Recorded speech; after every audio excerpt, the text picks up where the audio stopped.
just a couple things before, one thing before we get going, and then the other's kind of connected. Some of you have probably already heard this, but Brian Rudd used to sit right back there. Used to come to church with his long gray hair, beard, leathers. Brian was murdered on May 11th. So just so you are aware, somebody felt like I should probably announce that. So, yeah. If you want to talk more, we can talk about it maybe after the service. The second thing is about the title of my sermon.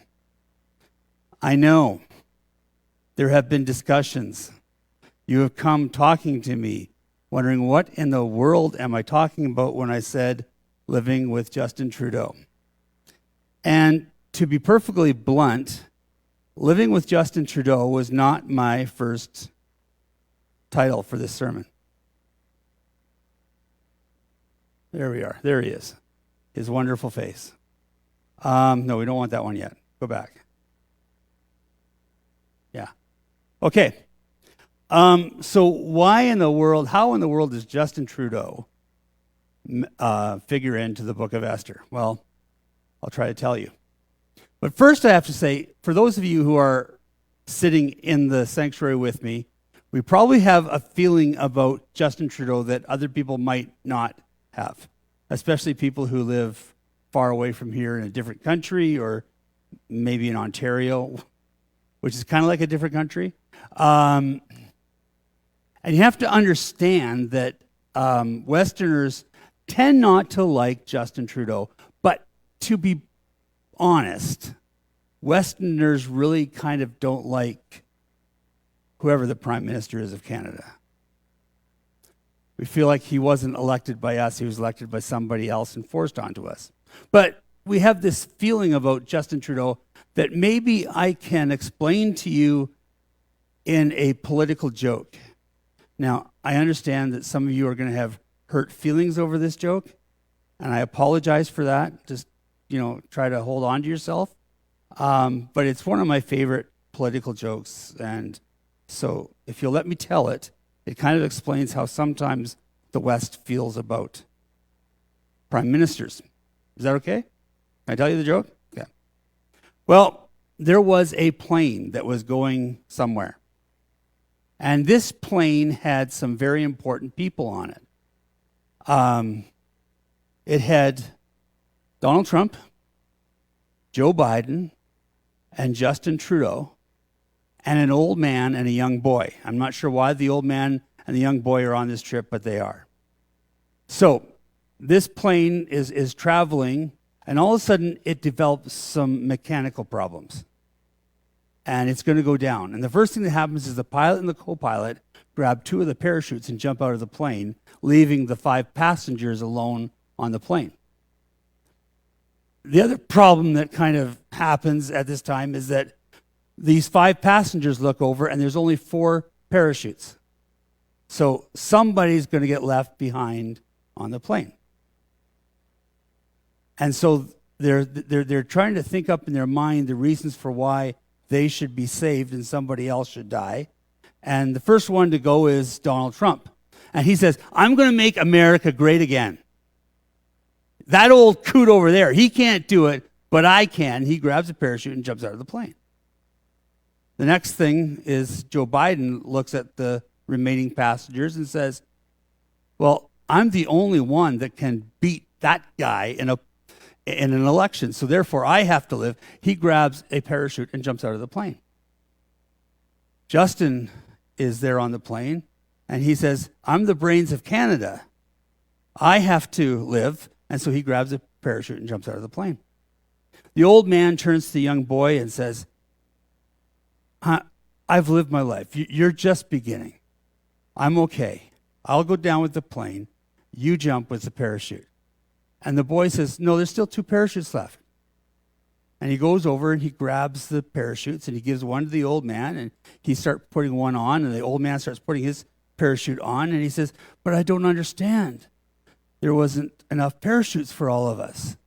And the young boy says, Brains of Canada jumped out with my backpack. So now I know I've got you mad at me, but Brains of Canada jumped out with the backpack. Okay, so why is this living with Justin Trudeau? It wasn't around, it was on Good Friday. A reporter down east noticed that Justin Trudeau did something that was weird. He had been following Justin a lot, and he had noticed that, every time there was a significant holiday that came up, Justin was right in there with some sort of a tweet greeting those who were celebrating. So when the Muslim celebration of Ramadan happened, Justin immediately came out with a statement that says, this Ramadan comes at an anxious time for Muslims and the Arab community. When I joined them for their iftar in Vancouver, I heard their worries firsthand about family and friends in Gaza and about feeling vulnerable here at home. And I let them know that they're supported. So that was to the Muslim community at Ramadan. When Diwali came up, the Hindu celebration, Justin said this, Diwali reminds us that truth, light, and goodness will always prevail. To celebrate that hopeful message and mark this important festival, I joined in a virtual celebration earlier this evening. Happy Diwali to everyone celebrating. When the Sikh celebration of Vaisakhi came up, he wrote this, Vaisakhi is a time to focus on what matters, family, friends, and being there for our neighbors, and wishing Sikh Canadians celebrating a very happy Vaisakhi. Every time there is a celebration, he gives a nice little note to those who are celebrating that celebration, that festival. So Joe Warmington, who's an Eastern reporter, looked at what Prime Minister Trudeau would write on Good Friday. And what Trudeau wrote was on the importance of $10 a day childcare. And that was it. There was radio silence from the Prime Minister. There was radio silence from the NDP leader and the Bloc leader on Good Friday. They did not even greet or make send any kind of message to the Christians celebrating on those days, even though the other holy days they had. And Warmington had a bit of a opinion that this probably wasn't right, that the Christians were being ignored. The question that we're really left with is the Prime Minister's silence on Good Friday important? And I might surprise you with the answer, because it's no. We are not here for greetings from the Prime Minister's office. We will live out our Christian faith in any way that we can, whether he agrees with us or not. Having said that, there are probably some things that we should learn from other faiths that have gone through this same kind of silence from people in power. The church was not born into an environment where the powers that be followed what they wanted. The church was radical. It did things whether or not those in power agreed with them. So the fact that we are ignored by the Prime Minister really isn't that big a deal. And in some ways, we should be expecting that. Because we are, as much as I know I'm going to say something here that's going to get some people mad at me, we are moving into a post-Christian era. We have enjoyed living in a Christian era for a long time, but now we are moving past that into a post-Christian era. But it doesn't change who we are as Christians. I want to read a passage. We're actually going to start with a passage we already read last week. So it's from Esther 2. Just let me read this. Now there was in the citadel of Susa a Jew of the tribe of Benjamin named Mordecai, son of Jair, the son of Shammai, the son of Kish, who had been carried into exile from Jerusalem by Nebuchadnezzar, king of Babylon, among those taken captive with Jehoiakim, king of Judah. Mordecai had a cousin named Hadassah, whom he had brought up because she had neither father nor mother. This young woman, who was also known as Esther, had a lovely figure and was beautiful. And Mordecai had taken her as his own daughter when her father and mother died. That first blank is just living in a post-Christian world. We lived in a pre-Christian world for about the first 3 centuries after Christ died.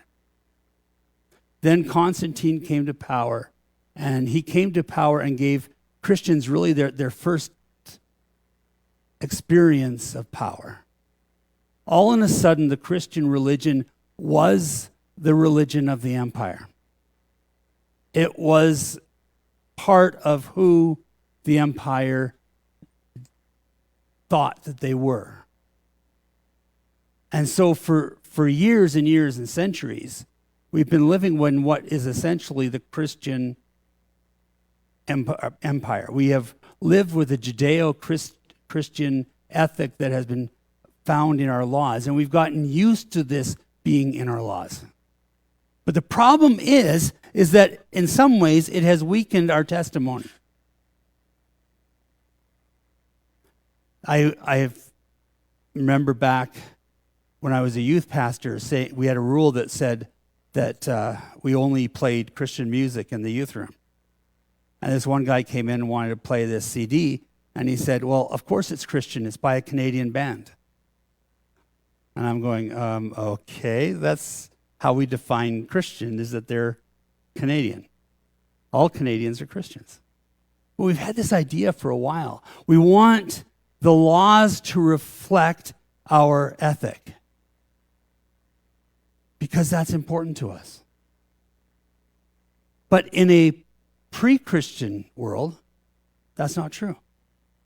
And it might not be true in a post-Christian world either. And that's okay. We talked a little bit about Kish last week, and that he went into captivity with a man named Daniel. And we know the stories of Daniel. But part of the story of Daniel is that when he got into captivity, the first thing he did was he and his 3 friends, Shadrach, Meshach, and Abednego, were given food to eat that was for the king's table. The problem with the food was that the meat had been sacrificed to Babylonian gods. And the law was clear, the Mosaic law was clear, that you're not to eat anything that has been sacrificed to a false god. So Daniel meets with those who are overseeing him, and he says, we can't eat this meat because it's been sacrificed to gods, and we're not allowed to do that. And so Daniel suggests a plan. He says, just give us 10 days. Let us eat nothing but vegetables for the next 10 days and see if we are healthy. And the head decided reluctantly that he would allow the experiment to go forward. And so for the next number of days, Daniel and his friends ate nothing but vegetables. And when the time came for them to be judged, they were as healthy or more healthy as the people who had been eating the meat from the king's table.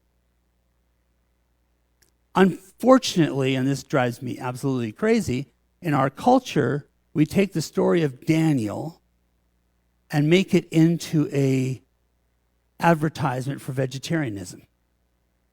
We even have books called the Daniel Diet that you can buy and read and follow exactly what Daniel did. Here's the problem. That's not what that story is about. It's not that they ate vegetarian meals and therefore they were healthy. It was a miracle of God that they had stood up for their morals and said, we won't eat the meat because the best way to make sure you're not eating meat sacrificed to a false god was to not eat meat. And God came into this situation and allowed them to be healthy even though all they ate was vegetables. Now, I'm not saying vegetarianism is not a good way to go. I'm just saying not the point of the story. The story is all about how these 4 men lived out their faith. But notice what they didn't do. They didn't say, everybody else should eat like we do. They made the rules just for themselves. We are going to do this because we believe that this is right. And they were living in a post-Jewish world. They've been taken out of a Jewish country and were now living in Babylon. And they were learning what that meant. And in the same way, living in a post-Christian world does not always mean that we have to stand up and demand our rights and demand that the law reflect what we believe, which is what we tend to do.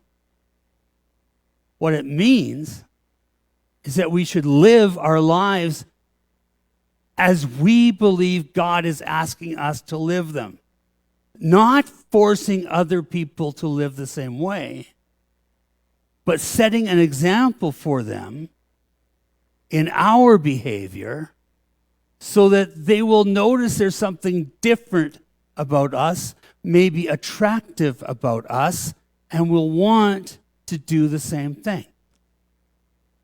That's not how we normally live. Daniel became older and older. He lived through the whole Babylonian Empire. And then he was living in what was the Persian Empire, the same empire as Esther was being raised in. And in fact, he served King Darius, who was Xerxes' father. And there's another story that happened in Persia with Daniel and King Darius. Listen to this story. Now, Daniel so distinguished himself among the administrators and the satraps that his exceptional qualities that the king, Darius, planned to set him over the whole kingdom. At this, the administrators and the satraps tried to find grounds for charges against Daniel in his conduct of government affairs, but they were unable to do so. They could find no corruption in him because he was trustworthy and neither corrupt nor negligent. Finally, these men said, "We will never find a basis for charges against this man, Daniel, unless it has something to do with the law of God." Here's Daniel living in a foreign culture, and he's living his life as God would have him live it. And the king, Darius, wants to raise him up to a position in the empire. And those competing for the position are trying to find a way to put Daniel down. And they can't find anything because Daniel lived a life that was exemplary.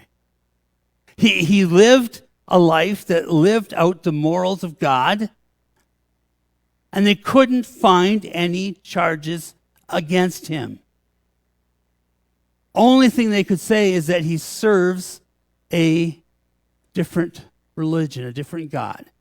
And if there's anything they were going to find that was wrong, it would have to be according to his religion, because he faithfully kept the precepts of his religion even in a foreign land. And so they decided to create a rule. They went to Darius and said, you know what, Darius? We think you're a phenomenal king. If you're ever, in the presence of a king, just compliment them a lot. They like that. They said, you know what? You're such a great king. I think for 30 days you should pass a law.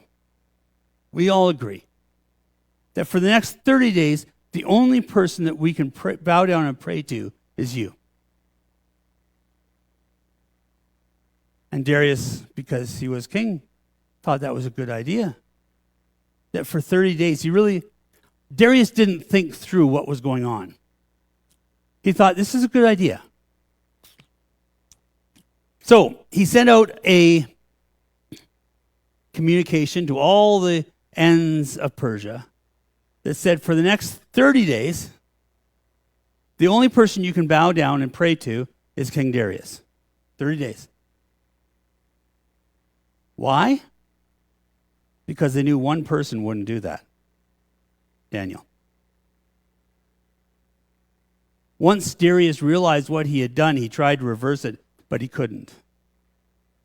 And so the day came when this was to start, and all the people started to pray to Darius. But these leaders were watching Daniel.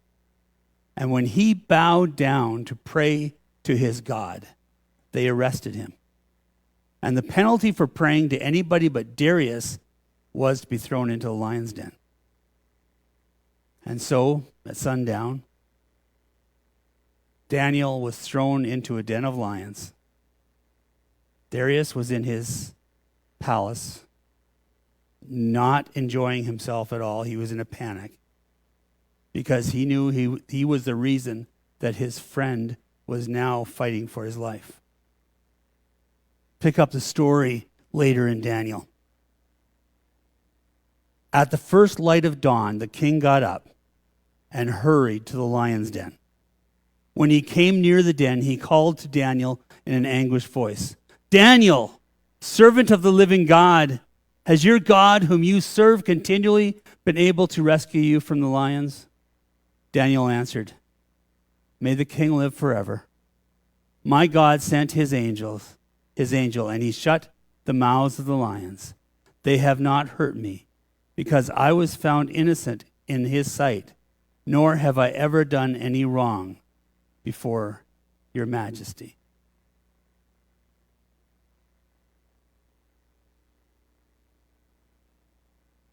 Daniel didn't say, hey, you've all got to do it my way. He just said, listen, this is what I'm going to do. I am going to live according to my morality. I'm going to live according to what God wants. And if that doesn't make you happy, that's okay. One of the big things I think that's going to happen in a post-Christian society is that we're going to watch the church shrink. Because it'll only be, right now we may not feel it, but we have a lot of people who are just lookers on. They're Christian, but they don't live out their faith.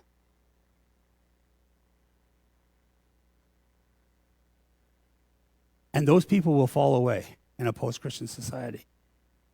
The only ones who will remain faithful to the church will be those who have a heart for God, who want to be with God's people, who desire to fulfill the laws laid out in the Bible, both the Old and the New Testament.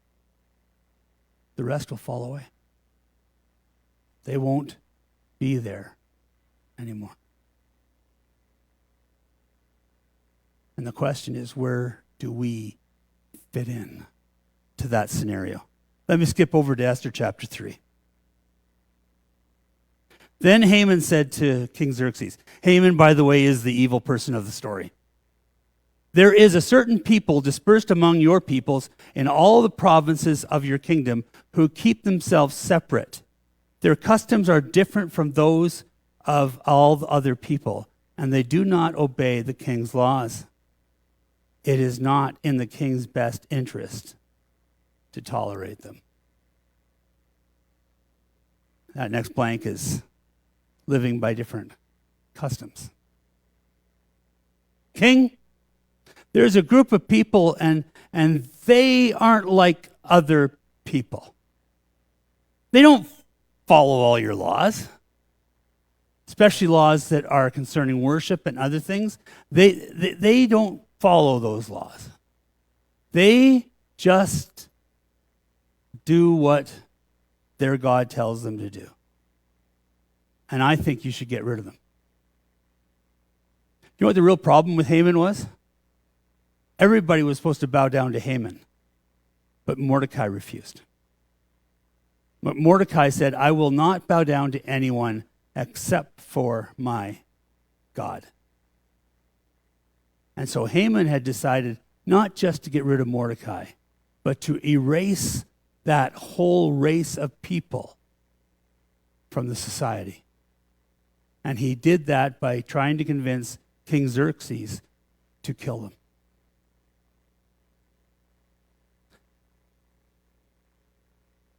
In the beginning of the 2000s, we had a significant incident that happened in the United States. 9/11 happened, and there was a lot of celebration that went on at that point, in a way. There's a lot of mourning. But we started to see, especially in the United States, gatherings where every gathering would seem to have this idea of a prayer. So they would invite pastors, local pastors, to come, and they would pray for the nation. And then all the people would stand and say the Pledge of Allegiance together, realizing that they were part of this culture, this society, this United States, and that they would stand up for their nation. Their nation was important. And some people started to put out songs that sang about patriotic themes, and often some godly themes as well. I remember Alan Jackson, Where Were You When the World Stopped Turning? And in there's this line that says, I know Jesus and I talk to God. From basically a secular musician says, you know what, I know Jesus. I talk to God. I remember listening to a pastor, I think he's in Ohio. He was a Methodist pastor. And he was one of the ones that had been called out to one of these grand meetings where, they would start off with a prayer and then they would do the Pledge of Allegiance. His name was Michael Slaughter. And I know I've told this story before, but it meant something to me. It still does. Because Michael got up on that platform and he said his prayer over the nation. But then as he stepped back and everybody gathered to, put their hands over their hearts and say the Pledge of Allegiance, Michael said there's a battle going on inside of him. And he stood on that platform and he goes, you don't know how much peer pressure there is to put your hand over your heart and say the Pledge of Allegiance. But Michael said, I couldn't do it. He said, as I stood there on that platform, I left my hands down by my side. And as they all said the Pledge of Allegiance, I remained silent. Because I am not allied. I do not give my allegiance to a nation or to a president. I give my allegiance to God.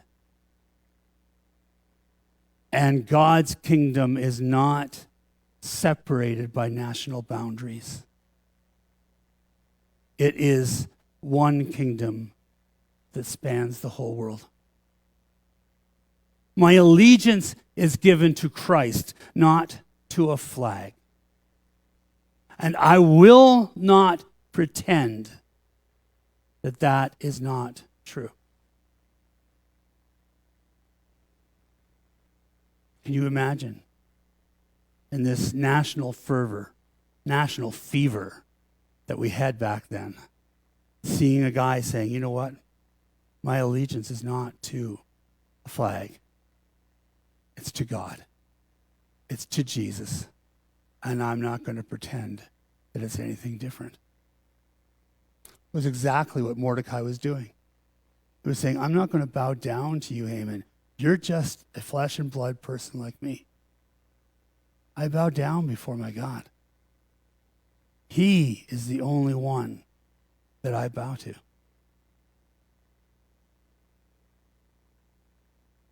And he did so in such a way that people understood that he stood for something different. He didn't have to. He didn't have to advertise who he was. They knew by his actions who he was. I think in a postmodern society, we're going to find out that we can't say maybe that we're Christian, but we can live out Christian values, and through that, people will know that we are Christians. One thing I wondered is, if you didn't tell anybody that you were a Christian, would they know? Is your actions enough to let them know that you follow Christ without ever telling them? Karen last week liked that I alluded to a Petra song. So I thought I'd give you another Petra song to go on. Sometimes God's children need to be seen and not heard. There's too much talk and not enough walk. Sometimes God's children need to be seen and not heard. Thank you. I've lost my connection, so I'm... Go next. If it pleases the king, let a decree be issued that to destroy them I will give 10,000 talents of silver to the king's administrators for the royal treasury. That next blank is living by different morals. Quite a common thing in older time that if you wanted to get your way, you just simply paid for it. In around about 60 AD or CE, there was a guy named Paul, and he got arrested. He got arrested in Jerusalem, and his crime was that he took an uncircumcised male into the inner part of the temple. Uncircumcised males were only allowed to go into the court of the Gentiles. They could not go into the court of the woman or the court of Israel. And he had taken this man, his name was Titus. You might recognize that from the New Testament. And he took Titus into the area of Israel. And so Paul was arrested and put on trial. We don't get a lot of this out of the Bible. Sometimes we have to go a little bit deeper. But he was put on trial before a guy named Felix. His full name was Antonius Felix. Isn't he a good-looking guy? That's some artist's representation of him. But there's four things you should know about Antonius Felix. First, he got his job in Judea because his brother was the secretary of the treasurer. His older brother was an important person in Rome. Therefore, Antonius Felix got a job in Judah. Second, the brothers were the descendants of the Greek kings of Acadia. So they thought they were pretty important already to start off with. Third, Felix was a cruel man, and he encouraged those who found themselves in trouble to give him bribes. So he arrested Paul. And Paul was brought before him. And we know from Festus, who came after Felix, that the evidence against Paul was weak. Festus declared that Paul was innocent of the charges and should be let go. But Felix kept him in jail, hoping that he would pay a bribe. Because that's what people did. The crime rate in Judah during the reign of Felix went up significantly. Because as long as you had the money to pay off Felix, you didn't have to worry about consequences.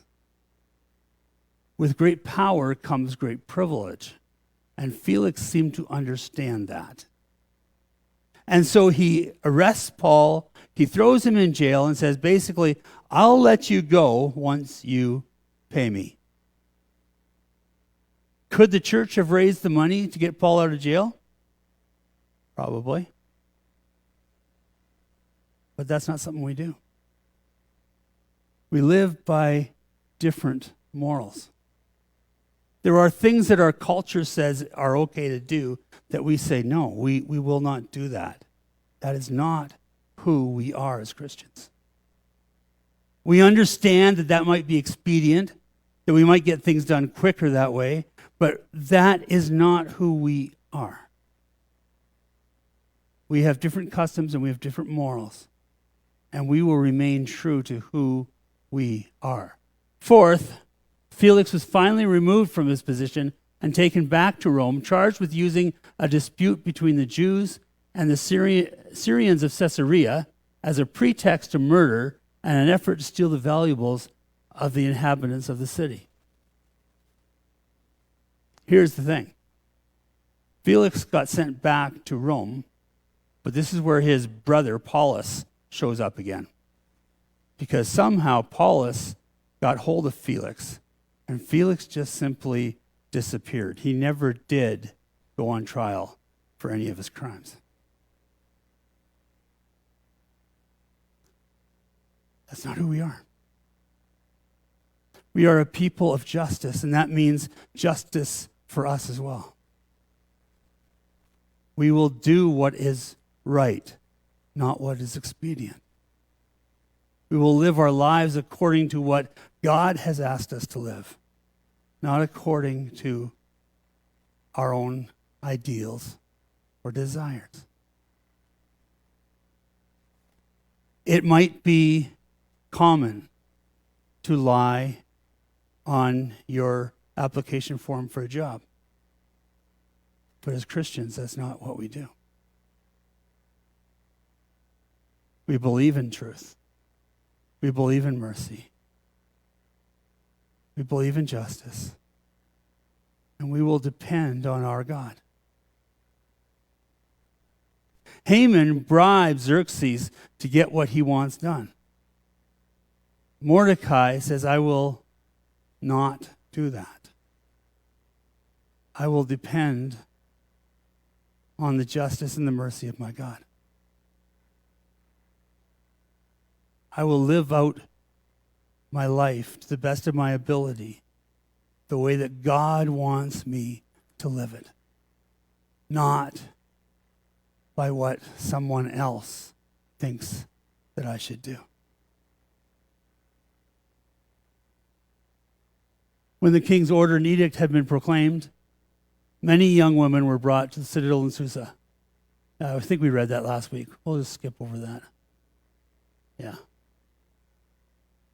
I think that's gone too. That's all from last week. We're done. Here's the thing. Let me finish this. I think there is a day that is coming when we won't be advertising that we are Christians. We will be living out our faith. They will see strange customs among us. And some of these customs are going to get a little bit more important as we move further into this post-Christian era. Maybe it'll feel like we're going back in time. People will say, you know what is really weird about this group of people? They seem to find their way to church every Sunday, no matter what's going on. you know what's really weird about this group of people? They love. Even when that doesn't make sense.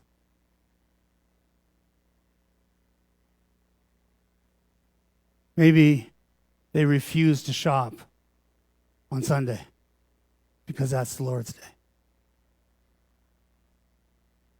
I don't know what it is about them, but they have picked up some customs and they won't deviate.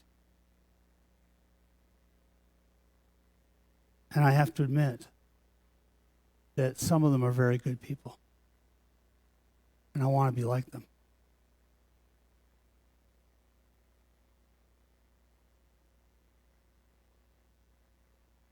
Would that be hard?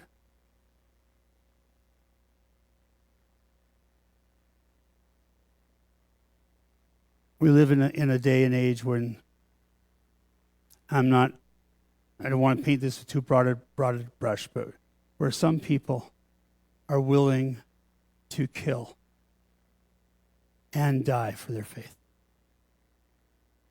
We see them. We see the end result of their faith on the news.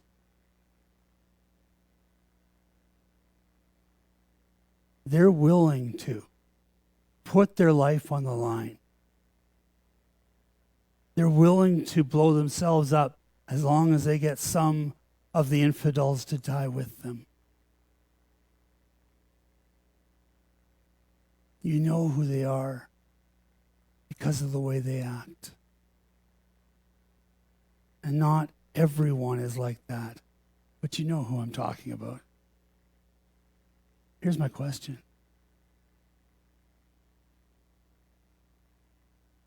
Would you die for yours?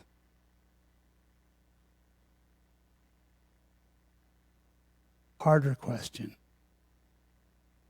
Would you love for yours? Would you let your love be the mark of your faith as you go about your daily lives? Would you be so identifiably different that you wouldn't have to tell people that you are a Christian? They would know it simply by your actions and the way you talk and the things that you do. Is there that much difference between you and everybody else? Or are you just walking alongside, trying to look like everybody else on the street? We're going to sing a song that says, "Give me faith." Give me faith. I may be weak, yeah, but your spirit's strong in me. My flesh may fail. My God, you never will. This is my faith, God. Let me live this when it is uncomfortable. Let me live it in front of people who disagree with me. Let there be no doubt who it is that I serve. Make me different enough that I am just as identifiable as someone who serves a different God with a different reality. God, I am willing to die for you. But more importantly, I'm willing to love. Let me pray. Father, I just ask that you would give us the faith that we need to live every day the way that you would have us live. God, make us look different because of the commitments that we have made to you. Let there be no doubt who it is that we follow. Help us to stay away from expediency. Stay away from doing things that culture would say yes to, but that you would say no to. Remind us whose we are. That we are yours. Give us faith. We pray this in the name of Jesus. Amen. One day you'll come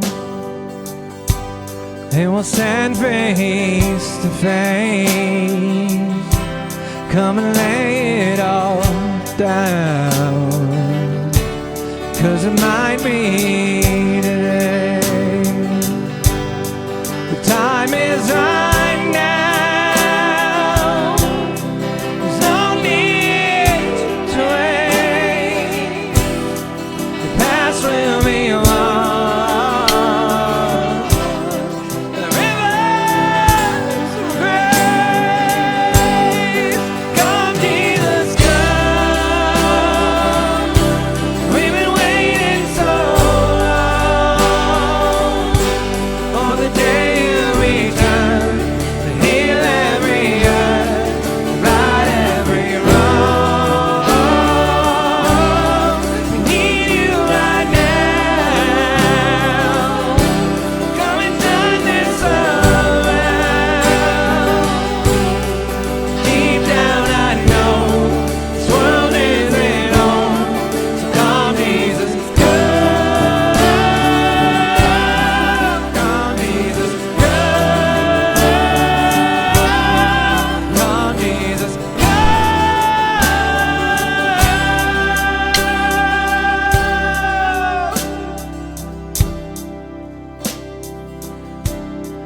Come Jesus, come.